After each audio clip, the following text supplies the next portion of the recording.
Assalamualaikum dan salam Malaysia Madani. Bersama saya Lydia Yusrina Abdul Ilyas dalam Berita Pagi Sarawak edisi Rabu 8 Mac. Kerajaan Persekutuan komited dalam memastikan Sarawak dan Sabah terus menerima sebahagian besar daripada peruntukan untuk pembangunan usahawan industri kecil dan sederhana IKS di bawah Belanjawan 2023. Menteri Pembangunan Usahawan dan Koperasi Dato' Iwan Benedict walau bagaimanapun berkata perincian pembahagian peruntukan untuk wilayah Borneo tersebut masih belum diputuskan lagi ketika ini kerana masih lagi dibahas di Parlimen. Dato' Iwan berkata demikian kepada pemberita selepas menghadiri mesyuarat induk Jawatan Kuasa Penyelarasan Pembangunan Sarawak SEDCC yang dipengerusikan oleh Timbalan Premier Dato' Amar Awang Tengah Ali Hassan di Kuching. Sehubungan itu, Dato' Iwan berkata beliau mengambil maklum setiap cadangan yang dikemukakan pada mesyuarat SEDCC tersebut. Sudah tentu dengan adanya Jawatan Kuasa Penyelaras ini mudah kita mengambil mengambil tindakan cadangan-cadangan dan keperluan-keperluan yang dikemukakan oleh Kerajaan Sarawak. Misalnya tadi yang berhormat Dato' Amar meminta kementerian untuk menyalurkan peruntukan berkaitan dengan kemudahan premis perniagaan misalnya. Kementerian Pembangunan Usahawan dan Koperasi diperuntukkan RM732 juta dalam belanjawan tahun ini. Terdahulu, Dato' Amar Awang Tengah memberitahu jawatan kuasa tersebut telah bersetuju secara prinsip mengenai cadangan untuk membangunkan pangkalan data usahawan IKS tempatan selain cadangan memudah cara pendaftaran perniagaan di negeri ini. Ini bagi memastikan usahawan tersebut dapat menikmati manfaat serta faedah daripada belanjawan berkenaan. Sarawak merekodkan seramai 89,000 usahawan IKS berdasarkan satu banci yang dilaksanakan tahun lepas. Pelabur Australia menyatakan hasrat untuk melabur dalam industri pembuatan logam di negeri ini. Menurut satu kenyataan media, para pelabur tersebut telah melakukan pertemuan dengan Timbalan Premier Sarawak merangkap Menteri Perdagangan Antarabangsa, Industri dan Pelaburan Mintrade, Dato' Amar Awang Tengah Ali Hassan di pejabatnya. Kenyataan itu memaklumkan bahawa pelabur Australia itu menyatakan minat mereka untuk melabur dalam industri pembuatan logam di Sarawak secara hijau. Dato' Amar Awang Tengah mengalu-alukan kehadiran syarikat lain yang berminat untuk melabur di Sarawak dan kementeriannya akan memudahkan syarikat pelabur itu terutama sekali dalam cadangan mereka. Ujarnya Sarawak telah menjadi destinasi pelaburan yang popular kerana memiliki banyak kelebihan termasuk ketersediaan tenaga hidro hijau yang akan dimanfaatkan oleh pelabur dalam pengeluaran mereka seiring dengan usaha kerajaan negeri untuk neutraliti karbon. Para pengamal media diminta agar mengekalkan sikap profesionalisme semasa bertugas dalam masa sama tidak mengabaikan penjagaan kesihatan masing-masing. Timbalan Premier yang juga Menteri Kesihatan Awam, Perumahan dan Kerajaan Tempatan Sarawak, Datuk Seri Dr. Sim Koo Hian berkata, tahap kesihatan yang baik juga penting diutamakan agar dapat memberikan pelaporan yang terbaik.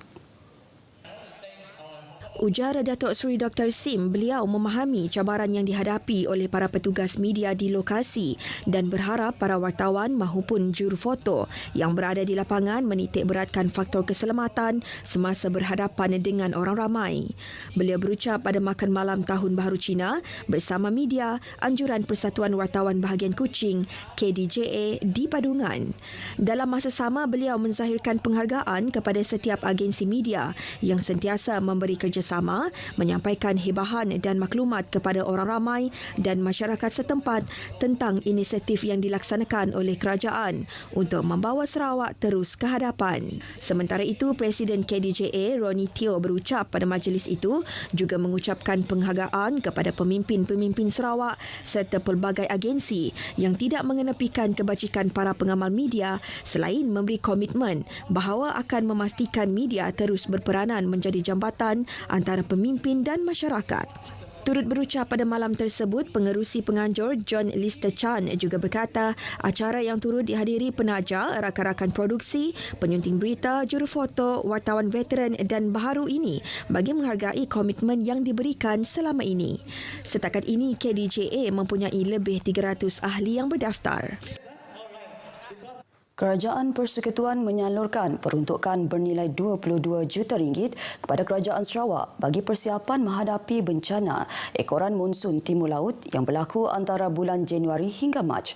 Timbalan Menteri di Jabatan Perdana Menteri Hai'ul Sabah Sarawak dan Tugas-Tugas Khas Datuk Wilson Ugak Kumbong berkata, Perdana Menteri Datuk Seri Anwar Ibrahim mahu peruntukan tersebut diuruskan oleh kerajaan negeri bagi memudahkan lagi sistem penghantaran. Ini adalah atas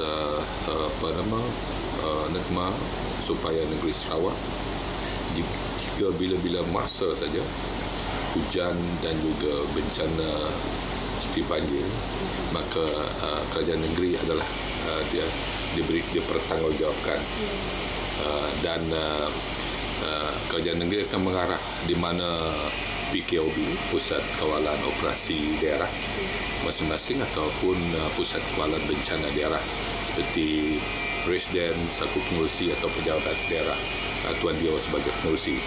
Datuk Wilson Ugak berkata demikian kepada pemberita RTM sebelum sesi rakaman program Randau Pemansang YFM di Kuching.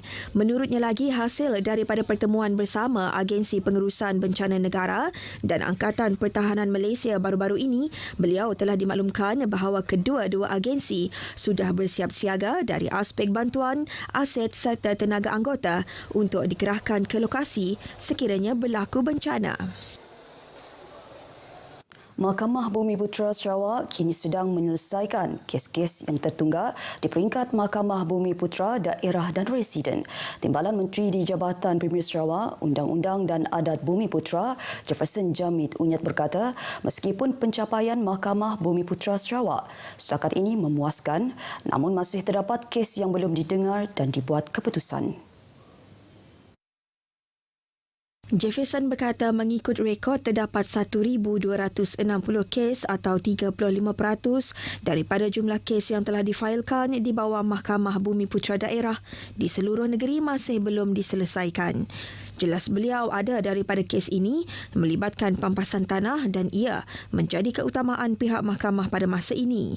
Beliau berkata demikian dalam satu majlis makan malam bersempena lawatan kerjanya ke Mahkamah Bumi Putera bahagian Miri. Untuk itu, beliau menyeru semua ketua masyarakat yang terlibat membantu pihak mahkamah untuk menyelesaikan kes-kes tertunggak ini. Setakat ini, lebih 2,800 kes di Kod Penghulu dan Kod Pemancar di seluruh negeri belum diselesaikan. Bilangan kes ini termasuk 438 kes di bahagian Miri, iaitu 420 kes di bawah Kod Penghulu dan 18 kes di bawah Kod Pemancar. Pertubuhan Belia Kebangsaan Bersatu Sarawak Seberkas Cawangan Batu Danau melalui program Seberkas Prihatin terus komited turun padang menyantuni masyarakat yang memerlukan di Limbang. Ahli Dewan Undangan Negeri Batu Danau Palus Palu Kumbang berkata kali ini pihaknya bergotong royong membaik pulih rumah milik seorang orang kurang upaya di Kampung Limpasung.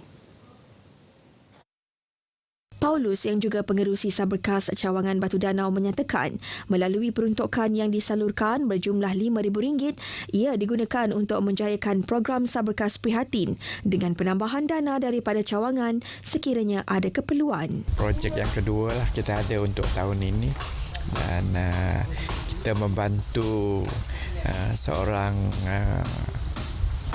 wanita yang memerlukan bantuan kita lah dan kita adakan secara gotong royong. Kalau kita lihat dari segi keadaan rumah itu memang sangat daif dan kita pembaikan rumah yang kita adakan pagi ini merupakan sementara lah.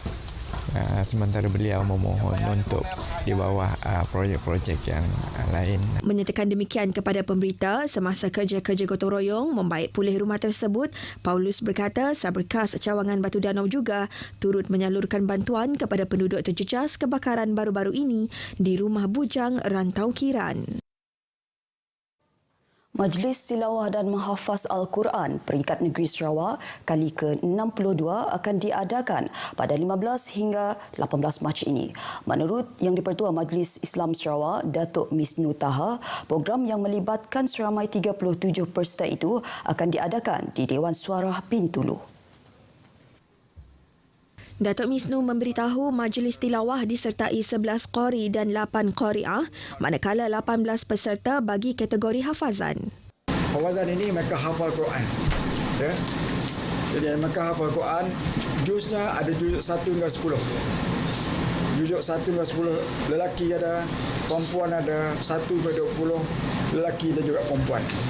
Dan semua mereka ini ada juga dari Bintulu dan daripada Semarahan, daripada sekolah-sekolah dan sebagainya.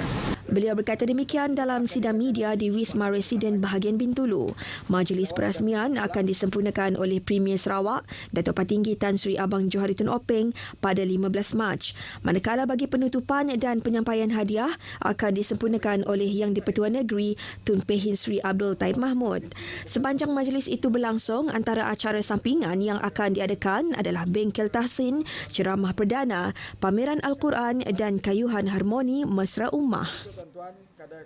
Satu memorandum persefahaman MOU telah ditandatangani antara Universiti Teknologi Sarawak UTS dan Institut Shanti Buana ISB Kalimantan Barat ke arah memperkukuhkan kerjasama kedua-dua pihak.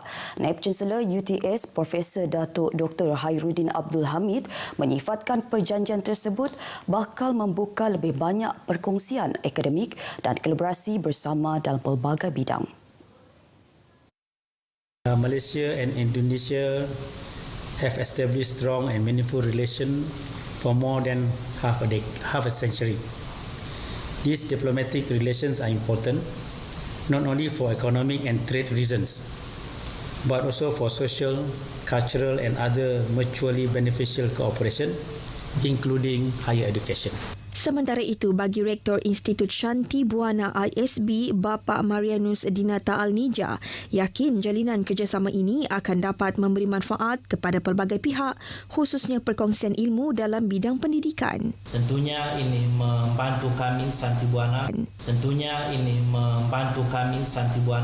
Untuk mengembangkan penelitian maupun pertukaran mahasiswa atau dalam bidang-bidang lain yang tentu dapat meningkatkan kualitas sumber daya manusia secara khusus bagi kami yang berada di daerah perbatasan. Bercakap kepada pemberita dalam majlis menandatangani MOU tersebut, UTS dan ISB berharap hasil kerjasama itu nanti memberi manfaat kepada seluruh penuntut dan kaki tangan kedua-dua institusi berkenaan. MOU tersebut turut disaksikan oleh Konsul Jeneral Republik Indonesia di Kuching, Bapa Raden Sigit Wijaksono.